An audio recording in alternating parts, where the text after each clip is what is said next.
आपके चित्त में जो संस्कार हैं उनका जब आप निरोध कर देते हैं तो भगवान आपके चित्त में दिखने लग जाते हैं। फिर हमें कहीं और से दिखाना नहीं है भगवान को। अजी शर्मा जी, दही को यूं यूं चलाते रहे रई से मथनी से, धीरे धीरे धीरे धीरे, तो क्या दिखने लग जाता है? धीरे धीरे चलाते चलाते क्या दिखता है? मक्खन। इसका ही नाम है चित्तस्य वृत्ति निरोध। जब आप चित्त की वृत्तियों का मंथन कर लेते हैं तो आपको वही मिल जाता है, सब कुछ कहीं और नहीं देखना पड़ता। और ऐसे आप दूध को दही को कमंडल में लेके घूमते रहो पूरी जिंदगी, वो सड़ जाएगा पर मक्खन दिखने वाला है। मक्खन दूध में ही, मक्खन दूध में ही है। पर दूध में मक्खन आज तक किसी को दिखाई दिया नहीं है। दूध को तपा लो, जमा लो, मथनी डाल दो। मथनी माने मंत्र, इसको कहते हैं मंत्र का अभ्यास। मक्खन, मक्खन माने तत्व, तत्व माने कृष्ण।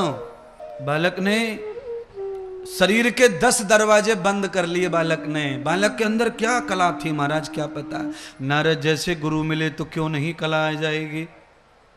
बालक ने 10 दरवाजे बंद कर लिए, शरीर के दरवाजे बंद हो गए पूरे शरीर के, एक भी दरवाजा खोला नहीं रखा। क्यों? 6 महीने बच्चे ने वही अभ्यास किया। अपान उदान प्राण, 5 प्रकार की हवा शरीर में दौड़ती है, वो उसको सबको रोक दिया जगह पर ही। प्राणवायु को प्राणवायु में, वान वायु को वान वायु में, अपान वायु को अपान वायु में। जब 5 प्राण अपनी अपनी जगह पर स्थिर हो जाते हैं तो शरीर स्वस्थ हो जाता है, और शरीर स्वस्थ हो जाता है तो चित्त स्वस्थ हो जाता है, और जब चित्त स्वस्थ हो जाता है तो कृष्ण का दर्शन हो जाता है। इसीलिए रोगी आदमी को भगवान कभी मिलने वाला, भगवान निरोगी को मिलेगा। इसीलिए लोग कहते हैं पहला सुख निरोगी, हाँ पहला सुख निरोगी काया।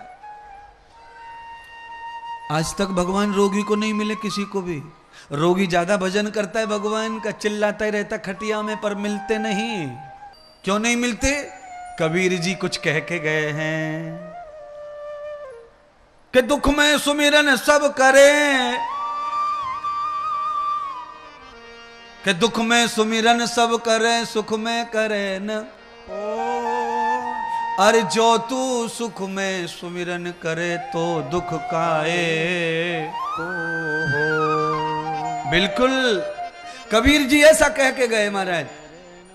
और उससे पहले तो हमने कह ही दिया आपको, दुख में भगवान को ज्यादा से ज्यादा भजा ही जाता है। इधर डॉक्टर हाथ में शर्ट ऊपर करके इंजन ठोकने की तैयारी करता है, और आदमी कितना भी पहलवान हो यूं मुंह करके हे राम हे श्याम, टेढ़ा मुंह करके राम और श्याम पुकारता है। डॉक्टर के इंजेक्शन को देख के राम राम याद आता है, कोई फायदा नहीं है, अब राम कुछ नहीं करेंगे। हाँ, इंजेक्शन नहीं चाहिए तो समय पे राम को याद करो, समय पे याद कर लो। अच्छा एक बात आपको मालूम है कि नहीं अच्छी तरह से? आप बंगले वाले हो गए, पहले आपके बाप दादाओं के कच्चे घर थे कि नहीं थे? अच्छा बारिश आने से 2 महीने पहले मई अप्रैल के महीने में कड़ाके की गर्मी में पोखरा में से कीच निकाल के भूसा मिला के छत काहे को लीपे? क्यों लीपते थे पंडित जी छत? चिकनी मिट्टी से। क्यों? 2 महीने पहले छत को लेसने का क्या मतलब? बिल्कुल सही कह रहे हैं भैया पड़ोसी जी, आप बिल्कुल सही बता रहे हैं। हाँ भैया ये कह रहे हैं कि बारिश आने वाली हो रही है, 4 महीने पानी बरसता था पहले, इसलिए टपकने का डर। दीवार के ऊपर एक ताजा लेयर चिकनी मिट्टी का लगा दिया तो 4 महीने के पानी को दीवार और छत झेल जाती थी। हाँ वही महात्मा इंद्रदेव कह रहे हैं, मई में जून में दुख आवे तो अप्रैल के फर्स्ट वीक में 2 तारीख से सुधर जा। आज कौन सी तारीख है अप्रैल की? तो आज से लीसा लेपी कर दो। पहले से अगर तैयारी होगी तो कितनी भी मूसलाधार वर्षा हो जाए फिर पानी टपकने वाला नहीं है। बताओ, चिकनी कच्ची मिट्टी पानी को बहा दे रही है। नियोजन से सब कुछ हो सकता है। और आपातकालीन में आप मिट्टी लगाओ, मिट्टा लगाओ, बोरा लगाओ, बोरी लगाओ, कुछ ना होता, सबको बहा ले जाता पानी। इसीलिए संकट आने पर हरि सुमिरन करने से लाभ नहीं बताया है। कब ज्यादा भजन करना चाहिए? भजन ज्यादा कब करना चाहिए? तो भागवत कह रही है आदमी ज्यादा सुखी हो, ज्यादा स्वतंत्र हो, और ज्यादा फ्री हो, और ज्यादा पैसे वाला हो, ज्यादा नौकर चाकर वाला हो, तो इसे प्योर भजन ही करना चाहिए।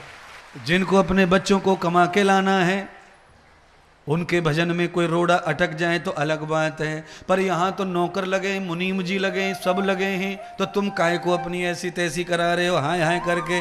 क्यों नहीं चुपचाप बैठ जाते आसन लेके और भजन को बढ़ाते जाओ। फैक्ट्री में नौकर, ऑफिस में नौकर, सीए अपना काम कर रहा है, बीए अपना काम कर रहा है, एमए अपना काम कर रहा है, और तुम खाम खा मरे जा रहे हैं, हाय हा कर रहे हैं। पैसे वालों से भजन ना होता, नौकर चक्कर वालों से भजन ना होता। ये तो खाली दिन भर बैठे बैठे सोफा पे हुर्र फुर्र करते रहते हैं। अरे पकोड़े लिया, जरा चाय लिया, जरा कोलगेट लिया, जरा दर्द की दवा लिया, जरा फलानी दवा लिया, बस इसी पे दिन निकल जा रहा है। खड़ा करो, खड़ा करो, खुद को खड़ा करो, समय आ गया,